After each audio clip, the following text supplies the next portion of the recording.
UP board class 12 के प्यारे विद्यार्थियों, स्वागत है आप सभी का टारगेट विथ लोकेश में। नागरिक शास्त्र का पेपर है जो कि बोर्ड एग्जाम 2025 के लिए सबसे ज़्यादा इंपॉर्टेंट है, तो आप लोग वीडियो को पूरा अंत तक देखिएगा। पूरा पेपर एकदम अच्छे से आंसर के साथ हल करके बताने वाले हैं। समय 3 घंटे 15 मिनट होता है मेरे प्यारे बच्चों, और पूर्णांक होता है 100 का। यहाँ पर थोड़ा सा निर्देश देखते हैं। निर्देश में क्या है? प्रारंभ के 15 मिनट परीक्षार्थियों को प्रश्न पत्र पढ़ने के लिए निर्धारित है। सभी प्रश्न अनिवार्य हैं। प्रत्येक प्रश्न के लिए निर्धारित अंक उसके सामने दिए गए हैं। प्रश्न संख्या 1 से 10 तक बहुविकल्पीय प्रश्न है। प्रश्न संख्या 11 से 20 तक अति लघु उत्तरीय प्रश्न है, जिनका उत्तर 10 शब्दों में देना है।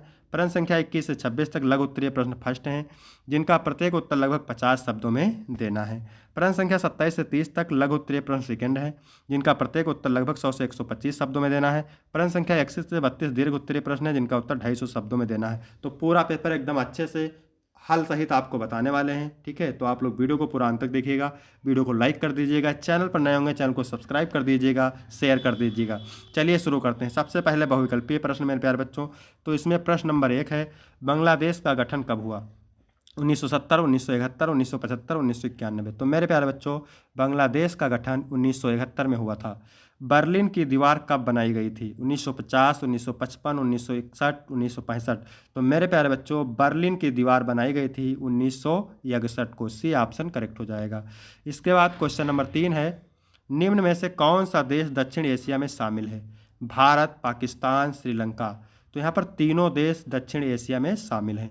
क्योटो प्रोटोकॉल कब अस्तित्व में आया? 1982, 1988, 1997, 1999। तो क्योटो प्रोटोकॉल 1997 में अस्तित्व में आया है। मेरे प्यारे बच्चों, वीडियो अच्छा लग रहा है वीडियो को लाइक कर दें, चैनल को सब्सक्राइब कर दें। चैनल पर नए हो चैनल को सब्सक्राइब कर दें और वीडियो को शेयर कर दें। 5 नंबर है, सार्क का 18वां शिखर सम्मेलन किस देश में हुआ? भारत, पाकिस्तान, श्रीलंका, नेपाल। तो सार्क का जो 18वां शिखर सम्मेलन हुआ था वो नेपाल में हुआ था। संपूर्ण क्रांति के जनक कौन थे? जयप्रकाश नारायण, जवाहरलाल नेहरू, विनोबा भावे, महात्मा गांधी। तो मेरे प्यारे बच्चों, संपूर्ण क्रांति के जनक थे Jayaprakash Narayan. A option correct हो जाएगा। इसके बाद क्वेश्चन नंबर 7 है, संयुक्त राष्ट्र संघ का मुख्यालय स्थित है? न्यूयॉर्क में, रोम में, नई दिल्ली में, पेरिस में। तो संयुक्त राष्ट्र संघ का मुख्यालय मेरे प्यारे बच्चों कहाँ है? न्यूयॉर्क शहर में, यानी संयुक्त राज्य अमेरिका में है। ठीक है, न्यूयॉर्क शहर। आपका ए ऑप्शन करेक्ट हो जाएगा। मानव जात को किससे खतरा है? परमाणु हथियारों से, आतंकवाद से, प्राकृतिक आपदाओं से। तो मेरे प्यारे बच्चों, मानव जात को इन तीनों से खतरा है। डी ऑप्शन करेक्ट हो जाएगा। 9 नंबर प्रश्न है, यूनेस्को का संबंध किससे है? शिक्षा और संस्कृति से। ठीक है, यूनेस्को का संबंध मेरे प्यारे बच्चों शिक्षा और संस्कृति से। निम्नलिखित में से कौन संयुक्त राष्ट्र संघ का अंग है? सुरक्षा परिषद, सचिवालय, महासभा। तो ये तीनों संयुक्त राष्ट्र संघ के अंग हैं, तो यहाँ पर डी ऑप्शन करेक्ट हो जाएगा। इसके बाद मेरे प्यारे बच्चों, अति लघु उत्तरीय प्रश्न है। प्रत्येक का उत्तर आपको 10 शब्दों में देना है और प्रत्येक उत्तर के लिए आपको 2 अंक मिलेंगे। तो वीडियो को पूरा अंत तक देखिएगा, मोस्ट इंपॉर्टेंट सारे प्रश्न हैं। चीन किस महाद्वीप में स्थित है? तो चीन एशिया महाद्वीप में स्थित है। 12 नंबर है, भारत में राजतंत्र कब समाप्त किया गया? तो नेपाल में पिछले 240 वर्षों से चले आ रहे राजतंत्र को 28 मई 2008 को समाप्त किया गया और नेपाल में गणतंत्र की स्थापना हुई। इसके बाद क्वेश्चन नंबर 13 है, भारतीय संसद पर आतंकवादी हमला कब किया? भारतीय संसद पर आतंकवादी हमला 2001 में हुआ। WTO का पूरा नाम विश्व व्यापार संगठन है, वर्ल्ड ट्रेड ऑर्गेनाइजेशन। इसके बाद मेरे प्यारे बच्चों, 15 नंबर क्वेश्चन है, सामाजिक सुरक्षा कवच से क्या अभिप्राय है? तो जो सुविधाएं लोगों को सामाजिक सुरक्षा प्रदान करती हैं उन्हें सामाजिक सुरक्षा कवच कहते हैं। वैश्वीकरण क्या है? वैश्वीकरण से अभिप्राय किसी वस्तु, सेवा, पूंजी और बौद्धिक संपदा का एक देश से दूसरों देशों के साथ अप्रतिबंधित आदान प्रदान है। आप लोग मेरे प्यारे बच्चों कमेंट करके बताइएगा कि आपको और किस सब्जेक्ट का पेपर चाहिए, तो उसका वीडियो भी अपलोड कर दिया जाएगा। ठीक है। 17 नंबर प्रश्न है, भारतीय संविधान के बुनियादी ढांचे के किन्हीं 2 तत्वों के नाम। तो पहला तत्व है संविधान की सर्वोच्चता और दूसरा है कानून का शासन। 18 नंबर है, विश्व के किन्हीं 4 देशों के नाम जो अपनी लोकतांत्रिक व्यवस्था के लिए प्रसिद्ध हैं। पहला है भारत, दूसरा है अमेरिका, तीसरा इंग्लैंड, चौथा फ्रांस। इसके बाद 19 नंबर प्रश्न है, किन्हीं 2 बहुउद्देशीय नदी परियोजनाओं के नाम। तो पहला है भाखड़ा नागल परियोजना और दूसरा है हीराकुंड परियोजना। 20 नंबर है, शिमला समझौता किन 2 देशों के बीच हुआ? तो शिमला समझौता भारत और पाकिस्तान इन 2 देशों के बीच हुआ था। इसके बाद है लघु उत्तरीय प्रश्न फर्स्ट, उत्तर आपको 50 शब्दों में देना है। ठीक है, और प्रत्येक उत्तर के लिए आपको 5 अंक मिलेंगे। 21 नंबर प्रश्न है, शांति सेना क्या थी, इसे सफलता क्यों नहीं मिली? तो 1987 में भारत श्रीलंका के बीच हुए समझौते के अनुसार भारत ने लिट्टे के विरोध में अपनी सेना भेजी, जिसे शांति सेना कहा जाता है, परंतु धीरे धीरे श्रीलंका में ही इस शांति सेना का विरोध होने लगा। परिणाम स्वरूप 1989 से शांति सेना वापस भारत आने लगी। इसके बाद 22 नंबर प्रश्न है मेरे प्यारे बच्चों, संयुक्त राष्ट्र संघ के किन्हीं 4 प्रमुख अंगों के नाम लिखिए। तो संयुक्त राष्ट्र संघ के किन्हीं 4 प्रमुख अंगों के नाम निम्न हैं। पहला है महासभा, दूसरा है सुरक्षा परिषद, तीसरा है आर्थिक और सामाजिक परिषद और चौथा है सचिवालय। इसके बाद है 23 नंबर प्रश्न, क्या कह रहा है, दलाई लामा ने भारत में शरण क्यों ली। तो 1959 में चीन द्वारा तिब्बत पर कब्जा करने और दमन बढ़ाने के कारण दलाई लामा को तिब्बत छोड़ना पड़ा। चीन के खिलाफ तिब्बती विद्रोह विफल होने के बाद उन्होंने भारत में शरण मांगी। भारत सरकार ने उन्हें शरण दी और तब से वह धर्मशाला हिमाचल प्रदेश में रह रहे हैं। इसके बाद 24 नंबर प्रश्न है मेरे प्यारे बच्चों, द्वि राष्ट्र के सिद्धांत से क्या अभिप्राय है।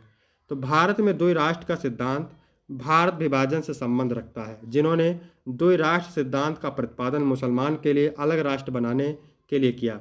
मुस्लिम लीग के अनुसार भारत किसी एक कौम का नहीं बल्कि हिंदू मुसलमान नाम की 2 कौमों का देश है, इसलिए उन्हें द्वि राष्ट्र सिद्धांत का समर्थन किया।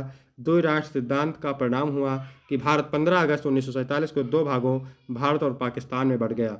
बड़ी संख्या में लोग एक देश से दूसरे देश को विस्थापित हुए तथा लाखों लोगों की संख्या लोग मारे गए। इसके बाद 25 नंबर प्रश्न में प्यारे बच्चों, कारगिल संघर्ष के कारणों का उल्लेख करें।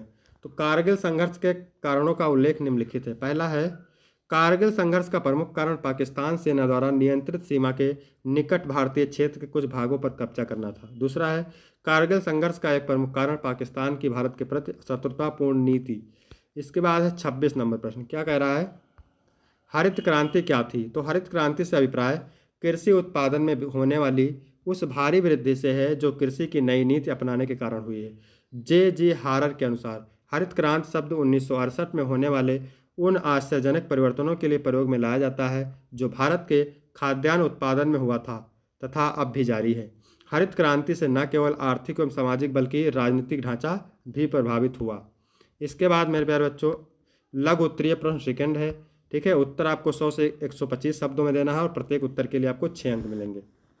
27 नंबर प्रश्न क्या कह रहा है, जितने भी प्रश्न हम बता रहे हैं सारे मोस्ट इंपॉर्टेंट है, सारे आप लोग तैयार करेंगे। संयुक्त राष्ट्र सुरक्षा परिषद की संरचना का वर्णन कीजिए। अस्थायी तथा अस्थायी सदस्यों को दिए जाने वाले विशेष अधिकारों में अंतर। संयुक्त राष्ट्र सुरक्षा परिषद में 15 सदस्य होते हैं, जिनमें 5 अस्थायी और 10 अस्थायी सदस्य शामिल हैं। स्थायी सदस्य अमेरिका, रूस, चीन, फ्रांस और यूके है, जिन्हें वीटो पावर प्राप्त है। अस्थायी सदस्य 2 वर्षों के लिए चुने जाते हैं और इनका चयन महासभा द्वारा क्षेत्रीय संतुलन को ध्यान में रखकर किया जाता है, ठीक है। इसके बाद में है अंतर, ठीक है।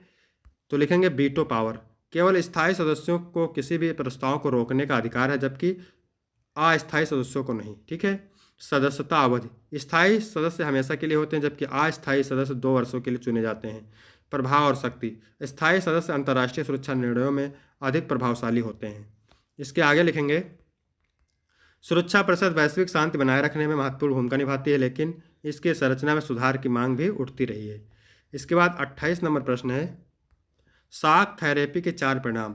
शाक थेरेपी 1991 में सोवियत संघ के विघटन के बाद अपनाई गई एक आर्थिक नीति थी, जिसमें सामाजिक अर्थव्यवस्था से पूंजीवादी अर्थव्यवस्था में तेजी से परिवर्तन किया गया। इसके प्रमुख परिणाम निम्नलिखित थे। पहला था आर्थिक असमानता में वृद्धि।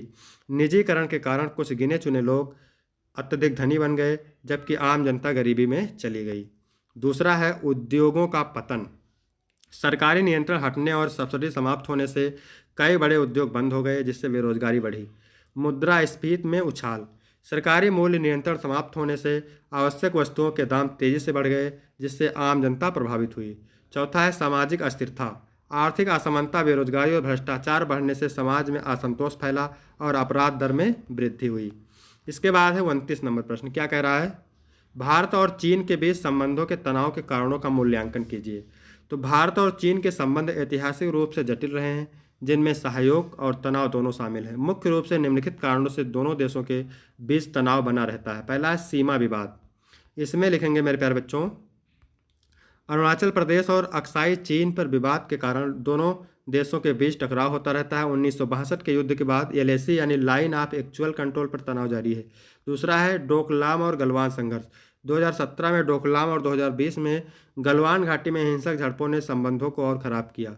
तीसरा है चीन पाकिस्तान संबंध। चीन का पाकिस्तान को आर्थिक और सैन्य सहयोग देना भारत की सुरक्षा चिंताओं को बढ़ाता है। इसके बाद चौथी हेडिंग लिखेंगे मेरे प्यारे बच्चों, आर्थिक और राजनीतिक प्रतिस्पर्धा। भारत प्रशांत क्षेत्र में भारत की बढ़ती भागीदारी और चीन की आक्रामक विदेश नीति भी टकराव का कारण है। इसके बाद 30 नंबर मेरे प्यारे बच्चों हैं, क्षेत्रवाद क्या है। यह भारत की किस राज्य व्यवस्था को किस प्रकार प्रभावित कर रहा है। क्षेत्रवाद का अर्थ है किसी विशेष भौगोलिक क्षेत्र के लोगों द्वारा अपनी सांस्कृतिक, आर्थिक या राजनीतिक पहचान को प्राथमिकता देना।